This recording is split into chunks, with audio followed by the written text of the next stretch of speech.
Brought to you by bedroombattlefields.com. This is the Tabletop Miniature Hobby Podcast.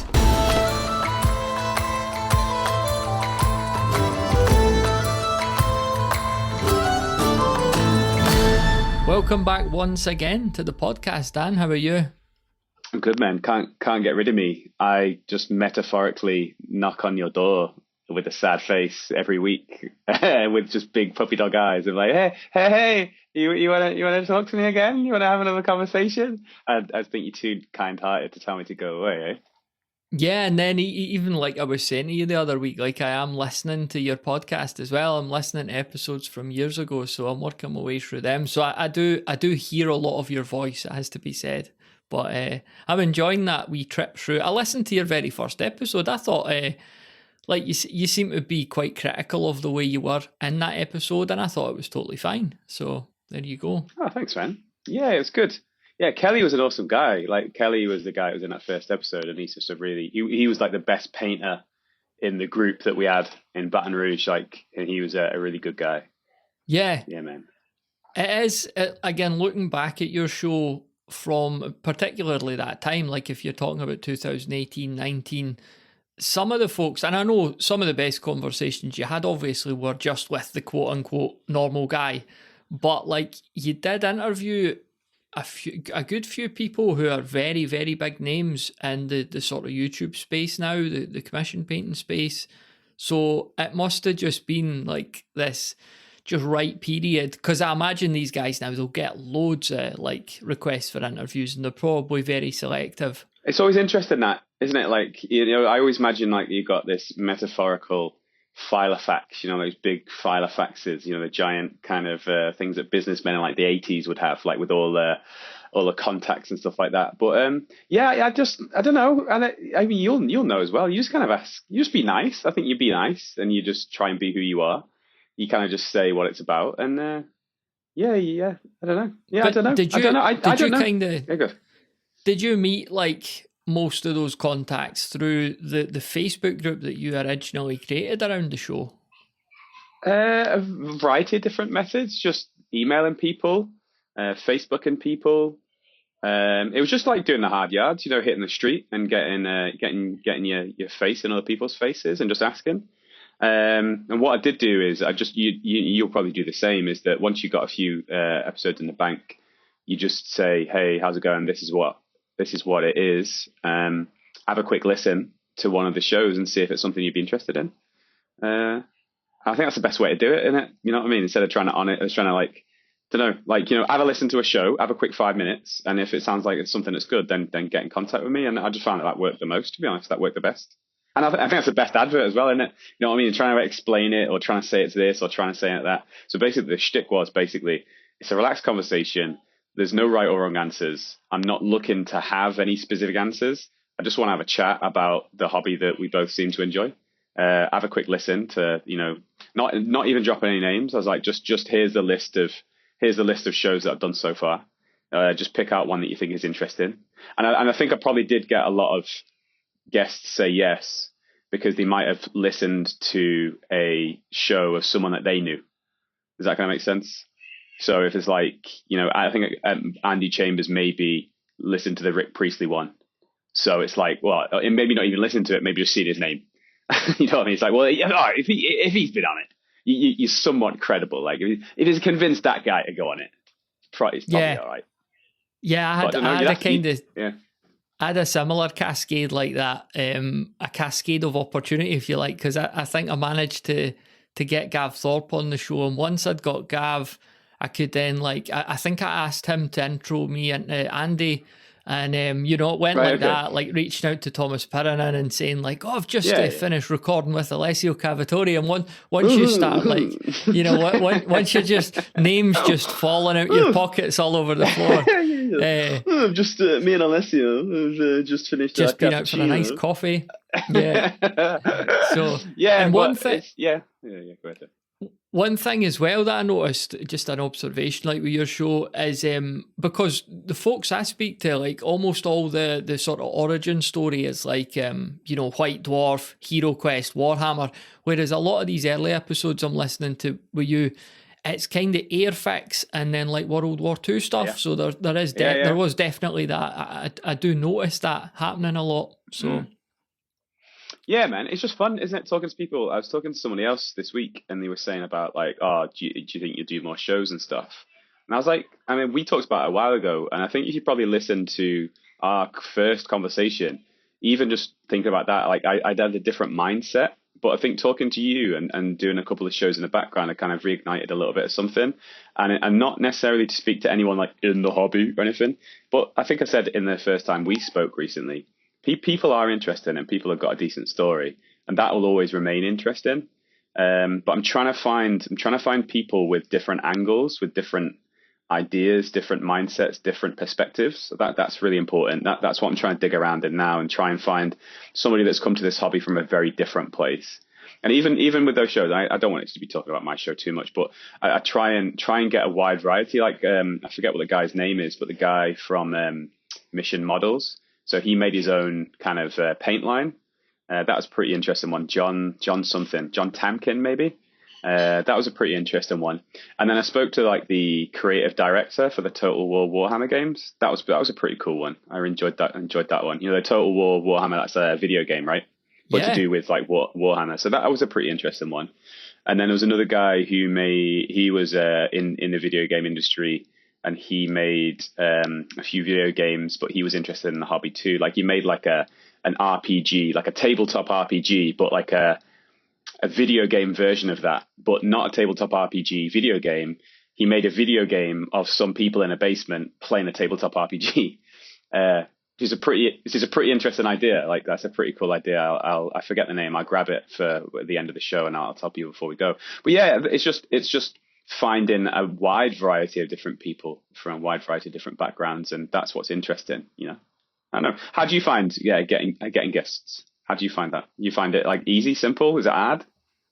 it's been pretty easy to dip into the Discord community that's built around the podcast and find really cool, interesting people to speak to that way.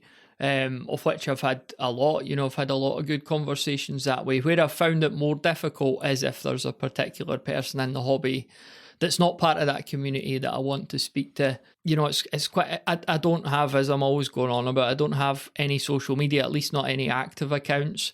So it's tricky now to get in touch with people. Even if somebody does have a website, you know, they probably don't have an email on there, and if they've got a contact form, I'm always dubious as to whether these things actually get where they need to go. So I think trying to get an intro from somebody into somebody else, like I managed to do that where Joe McCulloch was kind enough to intro me into Mike Hutchinson, and you know, I've had a few wee opportunities that way.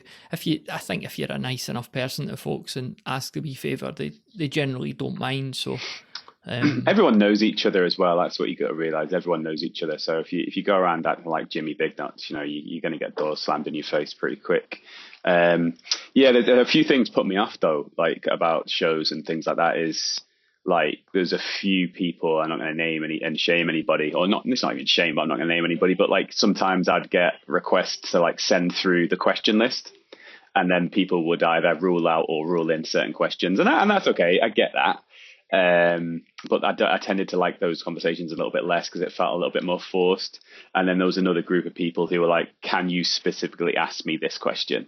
And that kind of was like, I was like, yeah, because again, it's those organic, naturally occurring conversations that are ones I want to have the most. And the most interesting times I've ever had is when it's not the first question that's interesting; it's the question that arises from that answer. If that makes sense. Yeah. So you might ask them like what was your favorite game, and then they might say something, and then really listening to that, and then those questions that just come to you, and I find those were the best answers, or the most interesting for me anyway.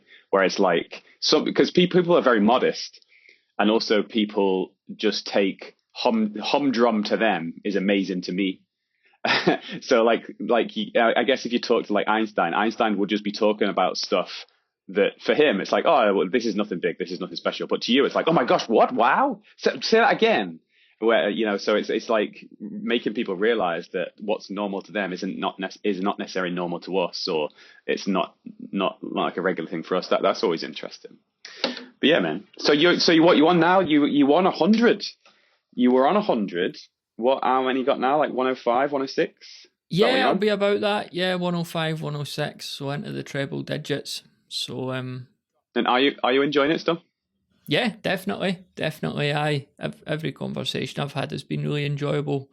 So it's I'm glad I'm doing it because it kind of, I suppose that ties into what we're speaking to today about, building a painting habit. Like, I think that documentation of the hobby helped get through difficult periods where I wasn't maybe too motivated, and I suppose that ties in, like I'm saying, to maybe when you get through and just get to the painting table on a regular basis, you do eventually arrive at the point where it is just a habit and you're no longer needing to find that motivation.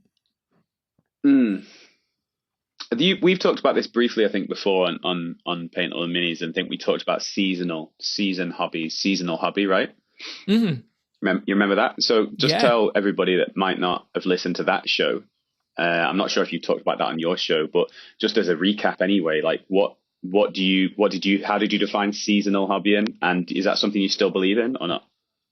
Yeah, I mean that's an interesting point because at the time that was very much my outlook, was that this hobby was going to be something for the autumn, the winter, and maybe the spring, as if we get any sort of summer in Scotland.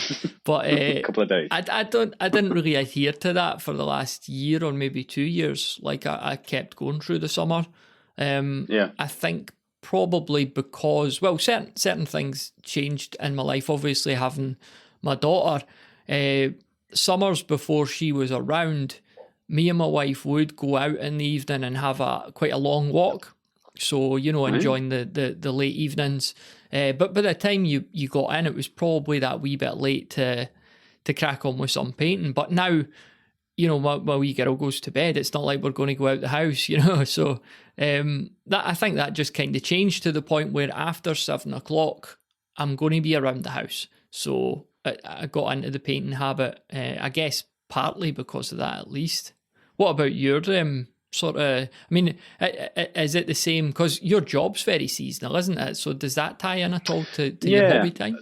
Well, there's a couple of things to talk about before we kind of get into that, if that's the case. I think I interpreted seasonal when we talked about it last time a little bit different to you.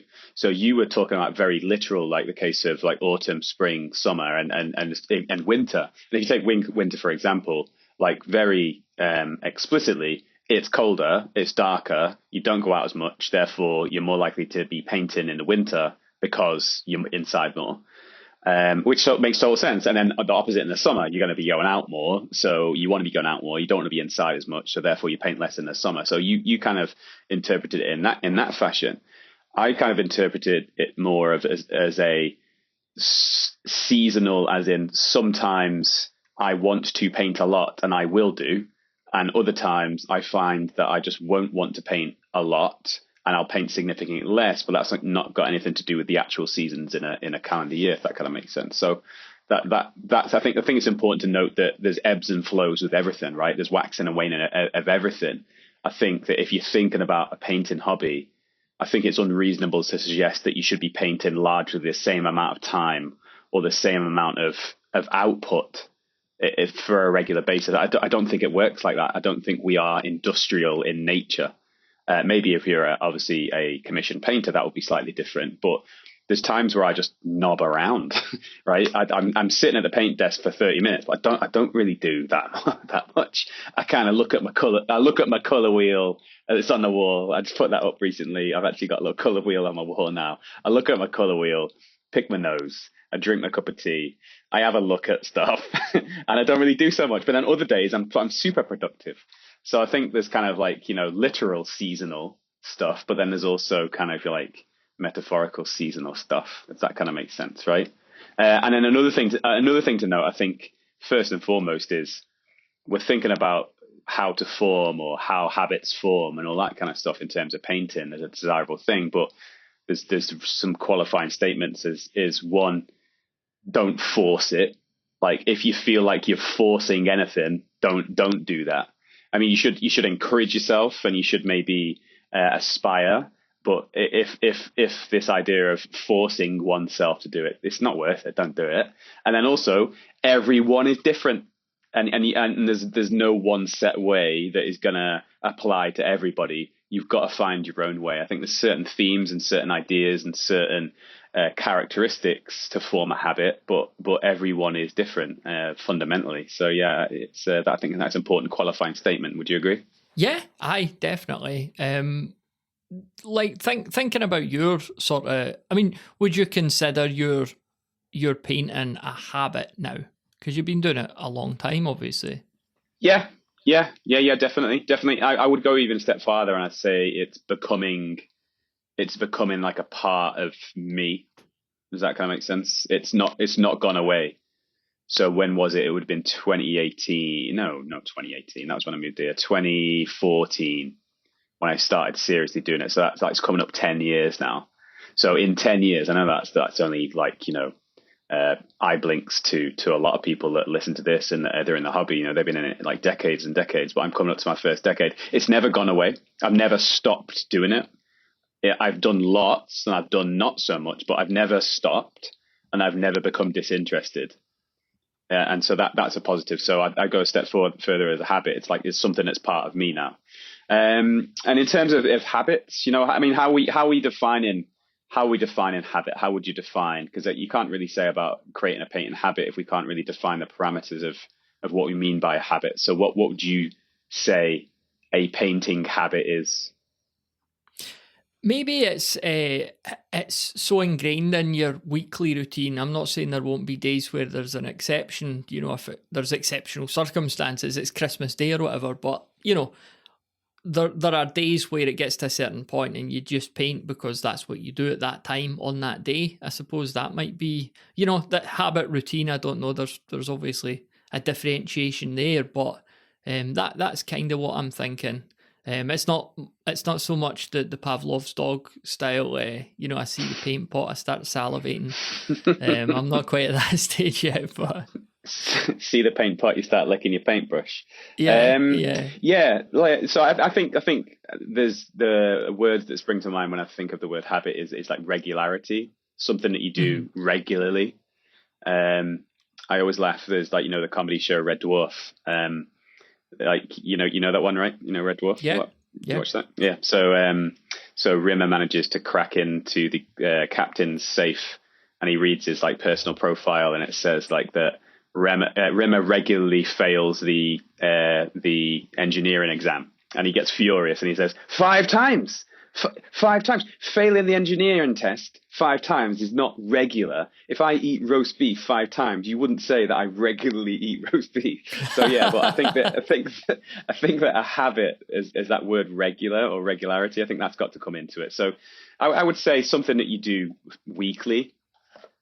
I would say that is a habit. It's something that you do if it's something's habitual.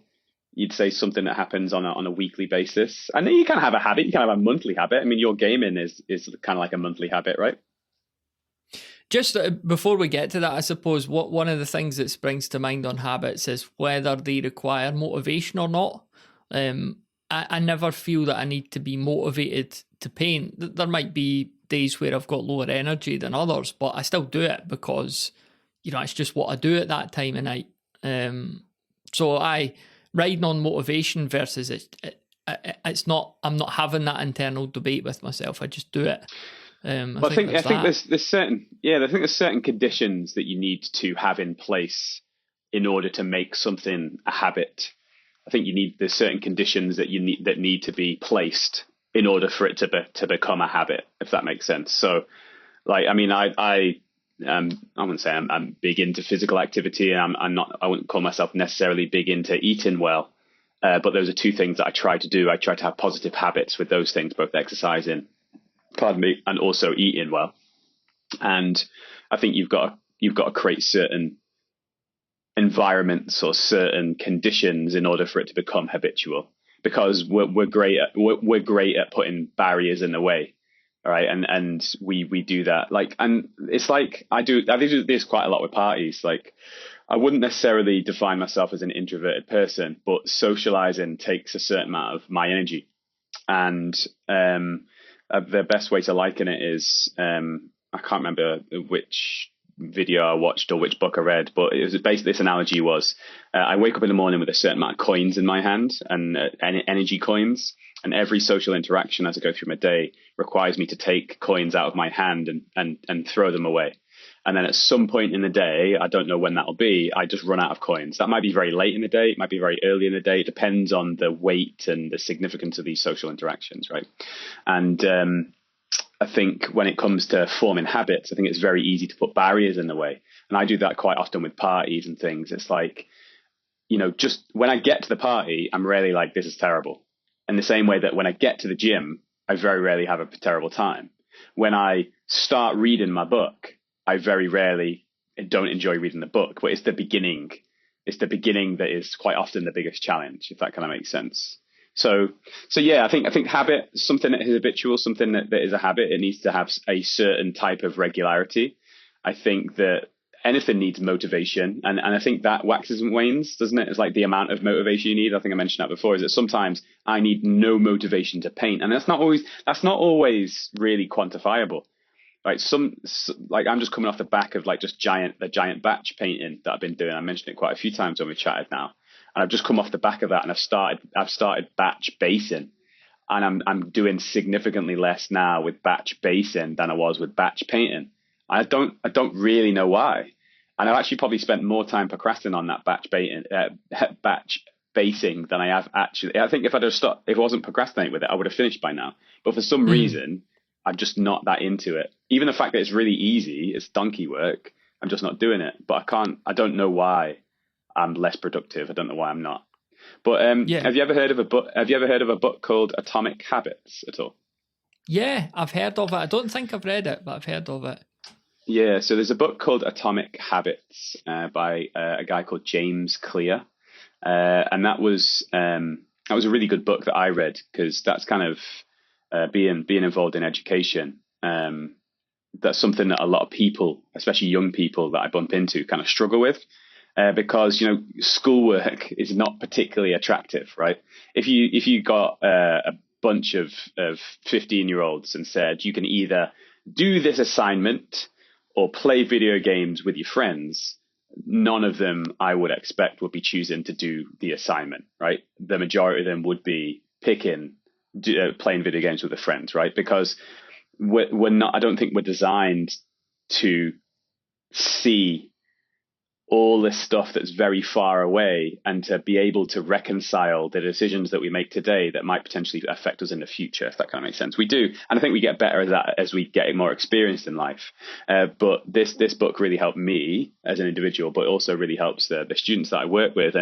And this guy comes up with, like, there's a little test that you can do with yourself about getting into good habits. And there's kind of four main categories that the guy talks about. This James Clear guy, he talks about in terms of forming a habit. But one of the key things of the book is that he talks about how, like, excellence or habits it's not about one thing that you do on one day. It's about many little things that you do every day, and many little things that you do every day add up and compound to make big changes. So I think when it comes to forming a painting habit in order to paint regularly, it's not about sitting down on Sunday and painting for 8 hours. That's unreasonable. It's not even necessarily about sitting down and painting for 2 hours every day. It's just maybe sitting at the desk every day. And it's maybe, saying, I'm going to sit at the desk every day, and I'm going to just make that the habit. Like, the habit is sitting at my desk and then seeing what happens, or sitting at my desk for 20 minutes and seeing what happens. And so, yeah, that's interesting. But then there's four main categories are make it obvious. So whatever habit you're trying to form, you need to make both the habit and maybe the desired outcome obvious to you. So you might have pictures of minis on your wall. Does that kind of make sense? Yeah. So like yeah, exactly right. Something that's going to keep it pertinent, keep it fresh, keep it at the front of your mind. So I'm very fortunate to have a hobby desk. So I'll keep the minis that I'm painting on the hobby desk. So that always makes sure that painting is obvious to me. I must walk past my painting desk 7 to 10 times a day, even in a working day. So making what it is that I want to do, or making what it is that I want to achieve through the habit obvious is important, I think. What do you think about that? How do you form the painting habit? Do you think that making it obvious is helpful? And do you do that? Yeah, I definitely agree with all that. Having things visibly in front of you, I think, is important. It keeps it front and center in your mind, doesn't it? Making things easy, like getting barriers out your way. Like, not everyone's fortunate enough to be able to keep a paint station, even a small paint station, set up all the time, but a lot of people can, and that's a huge help too, isn't it? Like, when your brain could very easily talk you out of doing something that's not a habit, even if it's just a small setup. I've always heard this example. I don't know what the origins was, but it was, somebody was wanting to do, say, like 10 press ups a day. Nothing particularly impressive, but they just wanted to build that habit, and they were struggling with it. And it was somebody had said, like, just do 1 press up a day. And once they were down there on the floor and had done 1, they're like, well, I might as well do the other 9. Yeah. So the issue wasn't doing the 10 press ups. Yeah. It's starting. I did that. It was just, this is when I was drinking a lot of tea. I drink a lot less tea now because of fasting and that. But when I was drinking like just tea, like a normal British person, I'd just do push-ups or sit-ups when the kettle was on. So like when you boil in a kettle, that's dead time, right? You're not really doing so much. So I was like, I'm just going to do some sit-ups until the kettle boils. And other people have like a pull-up bar, don't they? They have a pull-up bar in the door frame or something, and it's like they put it in the door frame of the toilet. So it's like when I go to the toilet on the way out, not on the way in, because you might have an accident, but on the way out of the toilet, you might just try and do 1 pull-up. And how many times do you go to the toilet? You go to the toilet in any one given day, like 3 or 4 times maybe.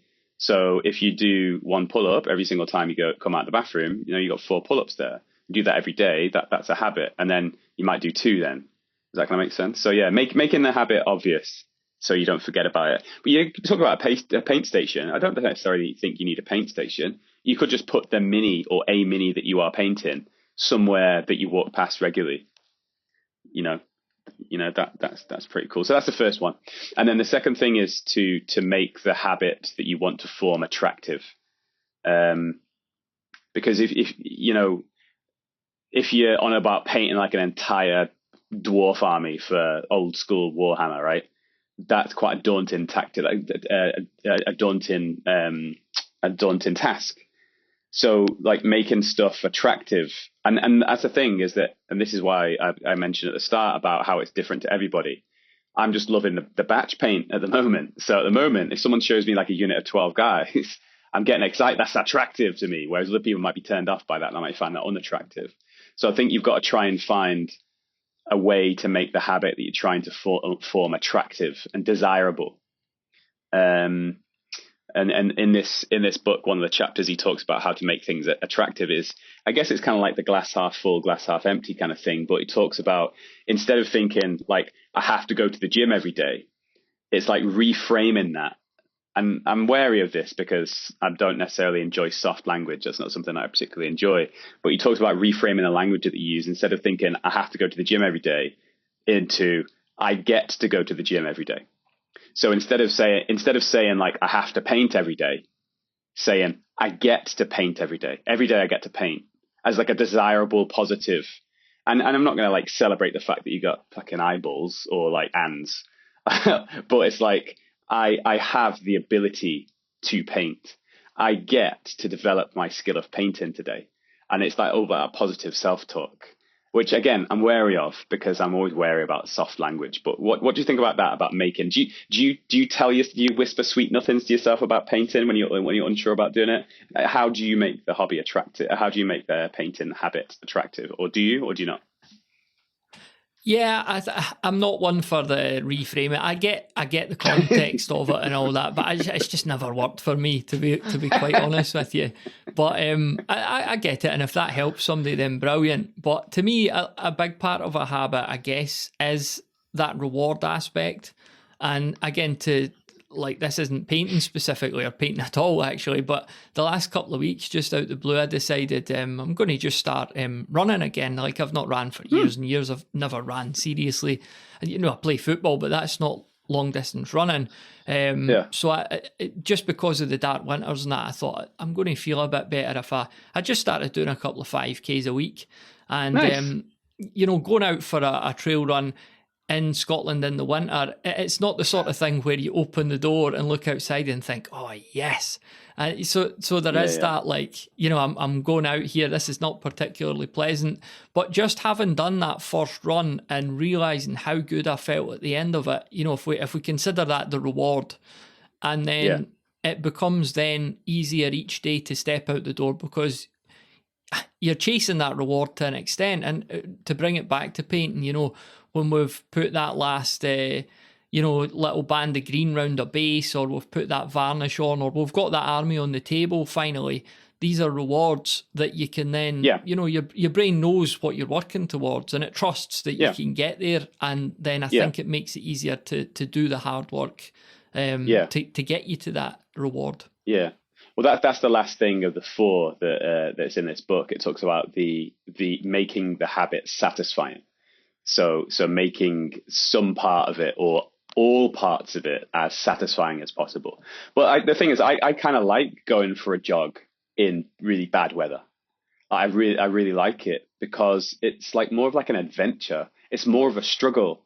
And that when you go out and it's pissing down or proper cold, when you have that shower and then you sit down and you have a brew. And for some reason, it was always for me when I put warm, dry socks on and then I have a brew. So I go for a jog, go for a 5 or 10K or something, come back, have a shower, and then put warm, new, dry socks on and have a cup of tea. That was like a really satisfying moment. I don't know. It's like a primal kind of, manly kind of, I achieved some stuff. So I think, you kind of get that warm, fuzzy feel like you did something today. It was satisfying. Yeah. And it is satisfying, isn't it? And people derive satisfaction in different ways. And some people derive it from an intrinsic way. Some people get it in an intrinsic way. So like if you're playing a game and someone comments on the quality of painting, that's like an extrinsic reward, right? And people say, oh yeah, that's great.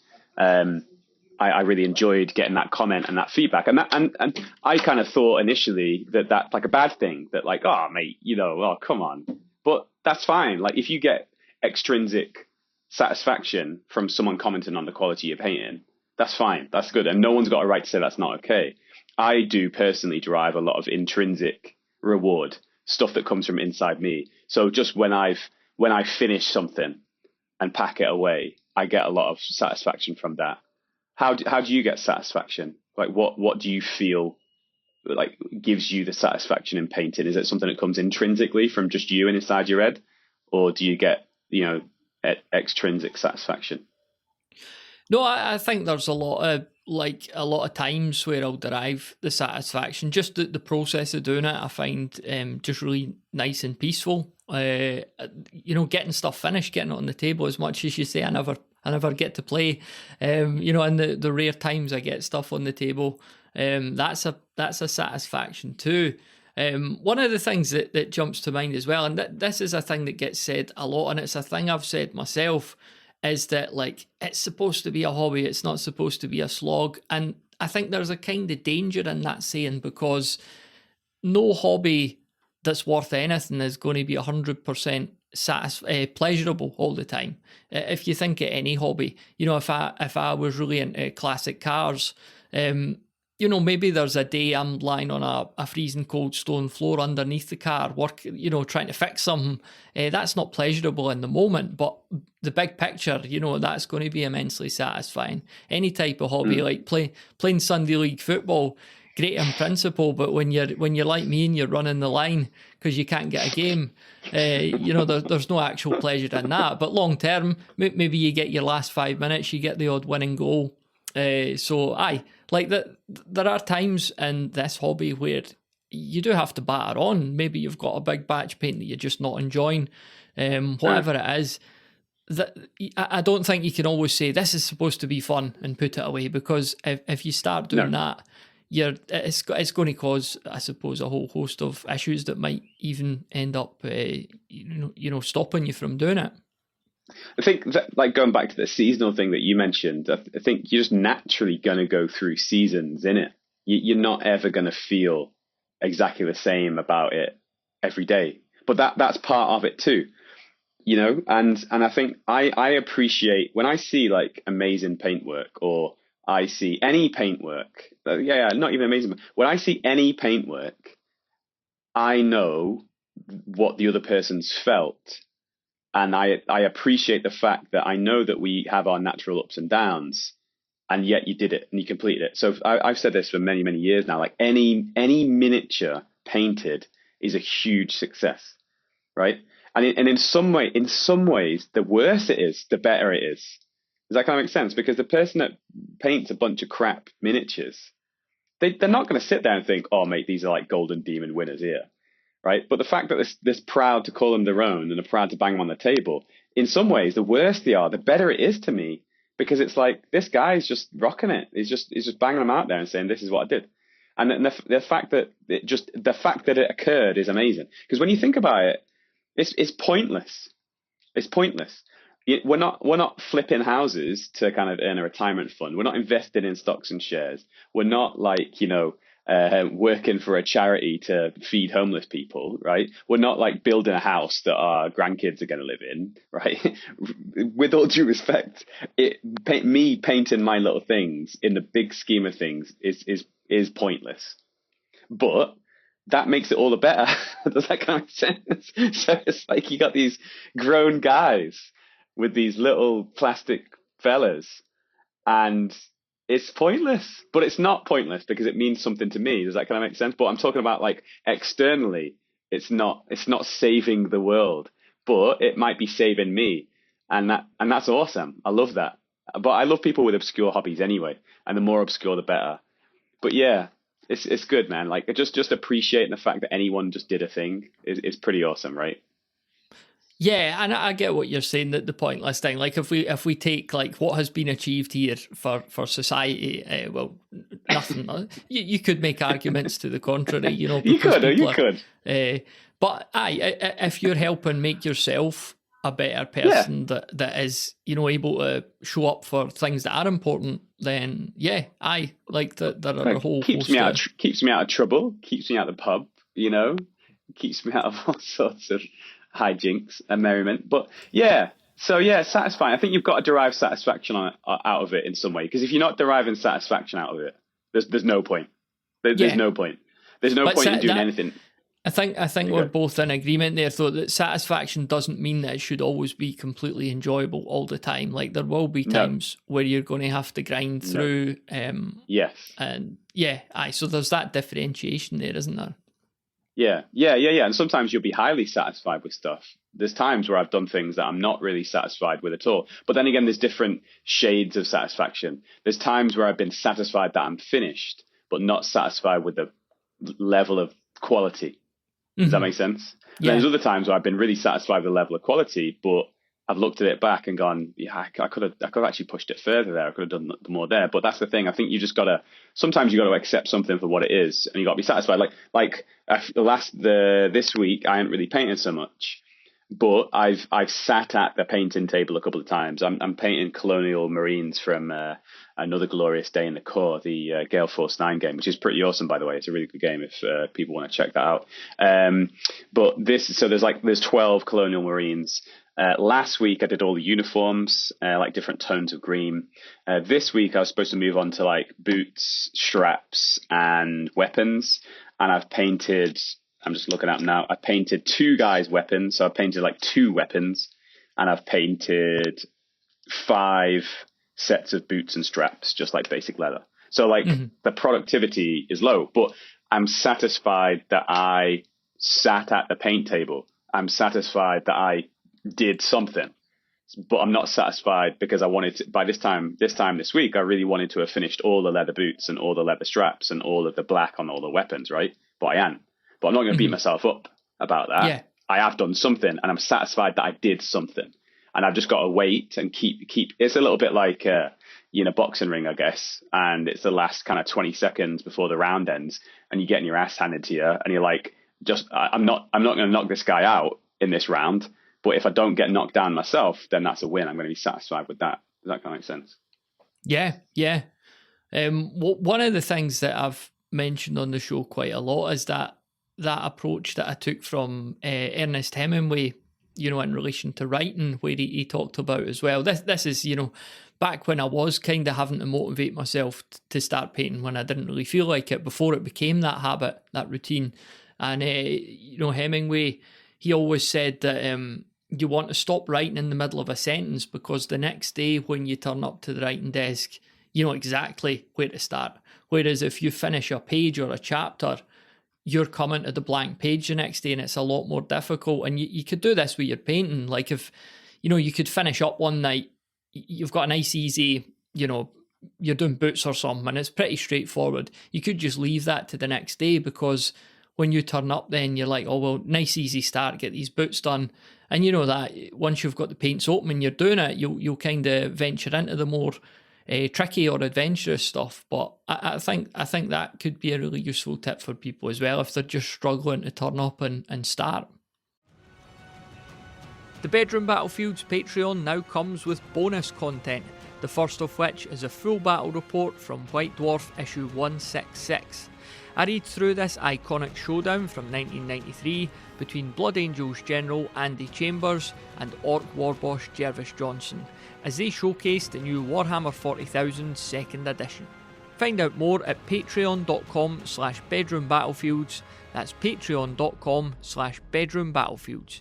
And now, back to the show. Yeah, and the final thing out of the four that are in this book, and I'm not saying it's like truth. It's just, this is a book that I found helpful, the Atomic Habits book. But the third thing is making the habit easy. And one of the things that this guy talks about in the book, he talks about how he wanted to do yoga every day. And so what he'd do the night before, so before he went to bed, he'd lay out his yoga mat, he'd lay out his yoga shoes or something. I can't remember what it was exactly. His yoga shoe or his yoga clothes, his yoga mat, and his bottle of water. So then when he woke up in the morning, he saw his yoga clothes on the edge of his bed. And then when he got up and he put those on straight away. So before he did anything else, he got out of his bed and put his yoga stuff on. And then he walked out of his bedroom and he saw his yoga mat and his water bottle there. And it was like that made the habit easy, because it was like, oh, it's already there. And there's a little bit like saying about, once you're down on the floor and you do one push up, you're probably going to do 10 because you're already there anyway. So yeah, making the habit easy. So those four things are: make it obvious, make it attractive, make it easy, and make it satisfying. But then equally, like Big Ern said about his writing and different things, it's like it doesn't really matter, does it? It doesn't really matter as long as it works for you. As long as it works for you, it doesn't really matter what you do. But that the exploration and figuring out what the right buttons are to press, that's the journey in it. That's the struggle. That's figuring out what works for you, because what works for me won't necessarily work for you, and what works for you won't work for somebody else. Or it's a little bit like a Venn diagram, right? Where you've got, these are things that work for me, and if there's 10 things that work for me, 2 of those might link in with yours, but 8 of them might be totally different. And then if you add multiple people on, I'd be interested to know what similar things bind us all. But I think satisfaction would probably bind us all, because if you're not getting any form of satisfaction out of it, I don't know why on earth you'd want to be doing it. Right? That makes sense. So I think that's probably something that would bind us all together, some form of satisfaction, whatever form that takes. And that might be likes, right? The satisfaction you get out of painting might be likes. What do you think about that? You bang it up on Facebook or whatever and you get 20 likes. How do you feel about that? Do you think that is healthy and positive?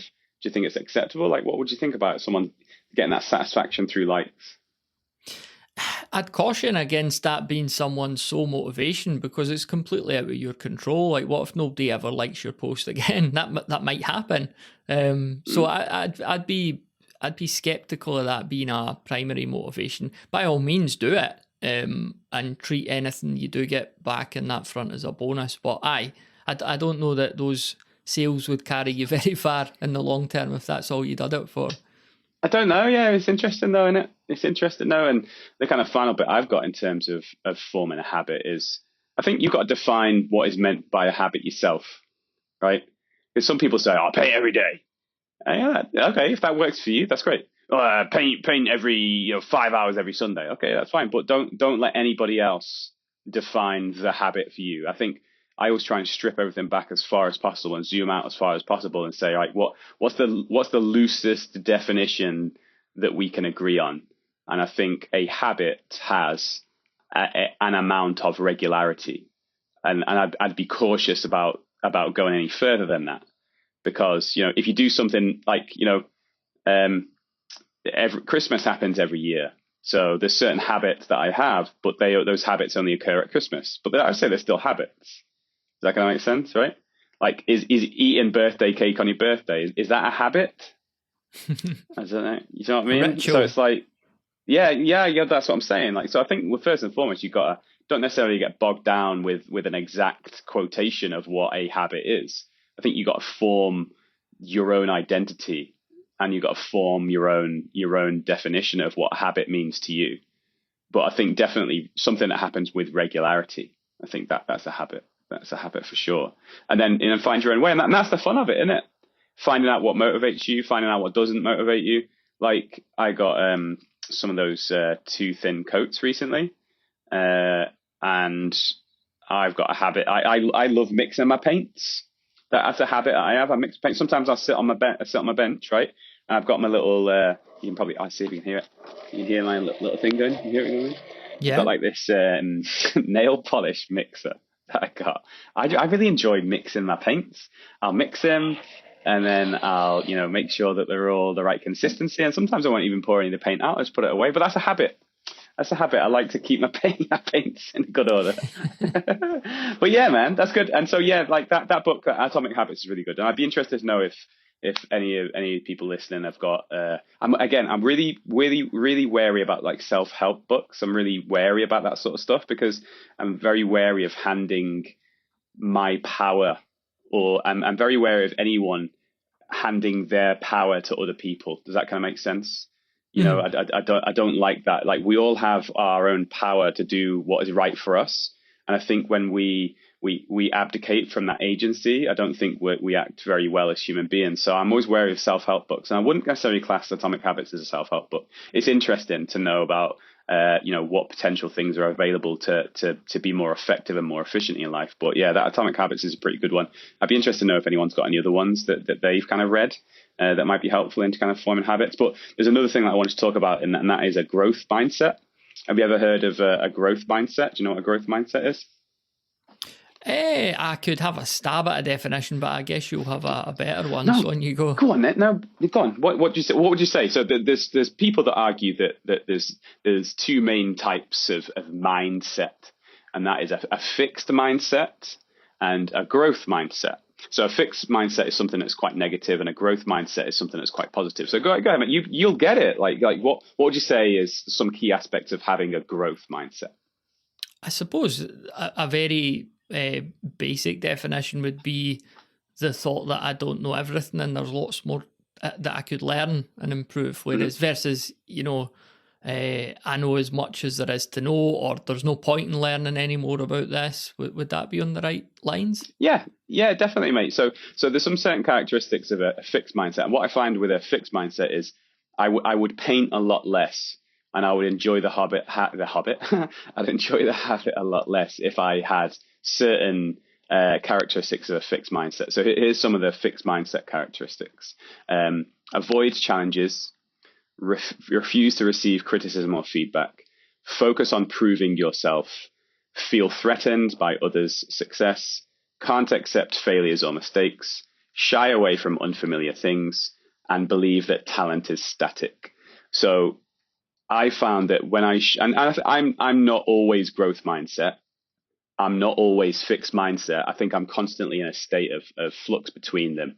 And I don't think it's possible to be Mr. Growth mindset every single day of the week, right? But I found that I enjoyed painting a lot less when I was exhibiting characteristics of a fixed mindset. So if you take just the last one I mentioned there about believing that talent is static. So saying things like, I'm just not very good at painting, right? That is a fixed mindset. And that's something that held me back from my painting. And I believe that it might have held other people back in their painting, because if you believe that you're not very good at painting, I don't believe that to be true. I believe the growth mindset side of that is believe that talent is ever improving. So it's like this belief that if I paint more, I'll get better. Am I ever going to be the world's best painter? No, probably not. But that's not the point. Do I believe that talent can be improved? That's more of a growth mindset. So sometimes we put barriers in front of ourselves and we don't get into the habit of painting because we believe that we're just not very good at it, right? And then also feeling threatened by others' success. That's another fixed mindset thing which might prevent you from the habit of painting. Like, you might be part of a gaming club, you might be part of some social media where people share their paint work, and if you feel threatened by other people's painting quality, or you feel threatened by stuff, that's a fixed mindset thing. So instead of being threatened by the other person's success, maybe be inspired by that. So you look at someone else's models and you think, wow, those are amazing. I'd like to get close. I'd like to get my models closer to that. So I think that's been a really important thing for me. Not just in painting, just in life, like trying to live my life with more of a growth mindset, embracing constructive feedback, focusing on the process, not on the end result. Be inspired by other success that I just mentioned. Learn and grow from failures. Always step out of your comfort zone, like trying new stuff, like trying the object source lighting, trying the non-metallic metals, trying to do the base layer, the wash, the highlight, and those kind of different layer things, So yeah, so you probably know growth mindset without knowing growth mindset, right? You kind of knew this thing exists without me defining it there, right? Yeah, I'm good enough already. I don't need any of that nonsense. But does it resonate with you? Does it kind of make sense? Do you kind of see it as a desirable thing to maybe have a growth mindset? Yeah, definitely. That's a no-brainer, isn't it? Like the characteristics of the fixed almost all just sound very negative. So yeah. But that's the thing. So that was a lady called Carol Dweck. She kind of came up with this idea, this theory of the growth mindset and neuroplasticity. Are you aware of neuroplasticity? You heard of this? Yeah, I've heard a wee bit about that before. Yeah. That's basically talks about how inherently we are designed to learn. And the more we learn and the more open-minded we are and the more of a growth mindset we are, the better our neuroplasticity. Our brain is designed to create new connections and new pathways. That's it's designed to do. And if your brain is like a muscle, and the more you use it, the more pathways you create. And the more times you use those pathways are strengthened. And the more strengthened those pathways are, the easier it is to create other ones and all that kind of stuff. So, hey, check us out.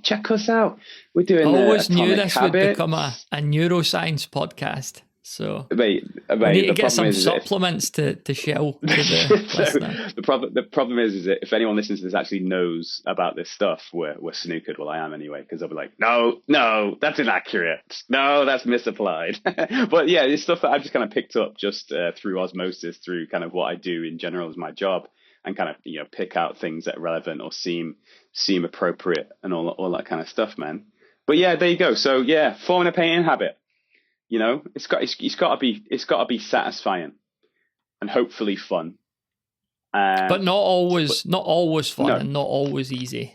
In fact, exactly. Not often easy, I would say. But I think you call it peaks and troughs, right? Peaks and troughs, so like highs and lows. You're gonna have highs, you're gonna have lows, but it's about, like I said, when you see somebody with like a full painted army, that they've not been like basking on having a great fucking time, like the whole process. That they've had to, grind it out, right?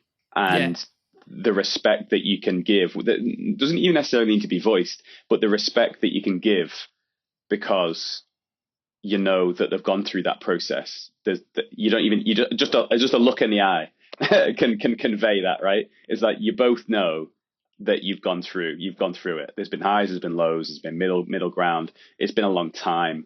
You've maybe been sick when you've been painting it. You maybe you've been fine when you've been painting it, but you got through it and you completed it. I've got a big respect for that. Thanks very much for listening to this episode of the Tabletop Miniature Hobby Podcast. If you enjoy the show, then please do share it with someone else you think might enjoy it too. And be sure to check out our Discord community of like-minded hobbyists, which you could find at bedroombattlefields.com/Discord. It'd be great to see you in there.